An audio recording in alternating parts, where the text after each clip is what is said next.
Hello everyone. Welcome to my channel. Please subscribe and keep watching more details. 90-Day Fiance. Sumit's friend calls his cafe business doomed. Jenny accuses him of spreading negativity. I don't trust him. When Jenny and Sumit announced they were opening a cafe together, fans of 90-Day Fiance weren't sure whether to cheer, laugh, or grab a seat with popcorn. After all, this was Jenny and Sumit. Two people who could turn a grocery run into a 3-episode arc filled with tears, tea, and tension. But the couple insisted that their new business venture, a cozy cafe tucked into the chaos of Delhi's bustling streets, was their grand next chapter. Jenny said she wanted a purpose. Sumit wanted stability. And TLC wanted drama. Naturally, everyone got what they asked for. At first, the cafe idea seemed charming. Jenny imagined fresh flowers in mason jars, rustic wooden tables, and a menu featuring both Indian classics and American comfort dishes. Masala chai next to grilled cheese sandwiches. Sumit, on the other hand, saw it as a chance to prove to his doubters, his parents, society, and anyone who ever said he wasn't ambitious, that he could succeed. But when the couple unveiled their cafe plans to Sumit's longtime friend Rohit, everything took a sudden turn. Rohit was known for two things: his brutal honesty and his ability to sprinkle criticism like spices in a tandoori marinade. He didn't mean to be rude, but he also didn't believe in sugarcoating reality.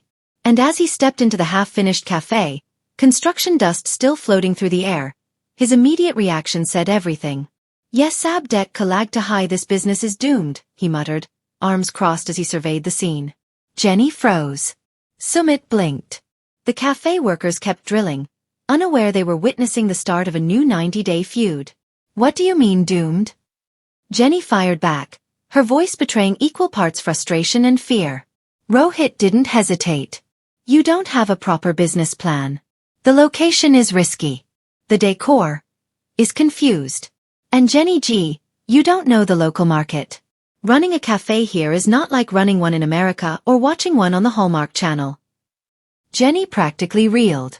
She knew Rohit was blunt, but this felt personal. Why are you spreading so much negativity? She snapped. We're excited about this. We're building something together. Why can't you just support him? The words hung in the air, heavy like a monsoon cloud ready to burst. Over the next few days, the fallout from the confrontation began creeping into every corner of Jenny and Sumit's lives. Jenny felt wounded. She'd worked hard to immerse herself in India, the food, the language, the culture, and now she was trying to build something that belonged to both of them. To have someone close to Sumit so casually dismiss their plan felt like a slap. Sumit was stuck in the middle, torn between his wife and a friend he'd known for years. Rohit wasn't wrong about the challenges. They had limited funds, little professional experience, and a dream that was still more dream than strategy. But Sumit also knew something else. Every time someone doubted him, Jenny stood by his side. That loyalty mattered. So when Jenny began pacing their apartment, ranting about people who want to see us fail, Sumit tried his best to calm the storm. Baby, he is just being careful, Sumit explained gently. He doesn't want us to lose money. Jenny wasn't having it. There's a difference between concern and telling us the business is doomed before we've even opened. He thinks we're a joke, Sumit. Her voice cracked, and suddenly the truth spilled out. Raw, unfiltered, and painfully human. I don't want your friends to see me as some clueless old American lady who doesn't belong here. Sumit's heart softened. He took her hands in his. You belong with me, he said. And that is enough. It was, perhaps, the most romantic line Sumit had ever said on the show. But romance didn't fix the underlying issue. The stress of the cafe was already stretching their relationship thin. The next afternoon, with the grand opening approaching fast, Rohit showed up at the cafe again. Jenny tensed immediately. She expected more criticism. Maybe even an apology. Instead, Rohit held a stack of papers. These are suggestions, he said cautiously. Menu ideas. Cost-saving options. I talked to a restaurant consultant. Maybe it will help. Jenny blinked. Was this an olive branch? A peace offering? Or another thinly disguised jab? Sumit read through the pages, nodding. This is actually helpful, he said. Thank you. But Jenny wasn't convinced. So you come in here, call the cafe doomed, hurt our feelings, and now you want to play consultant? Rohit sighed. Jenny G, I wasn't trying to hurt you. But running a business is difficult.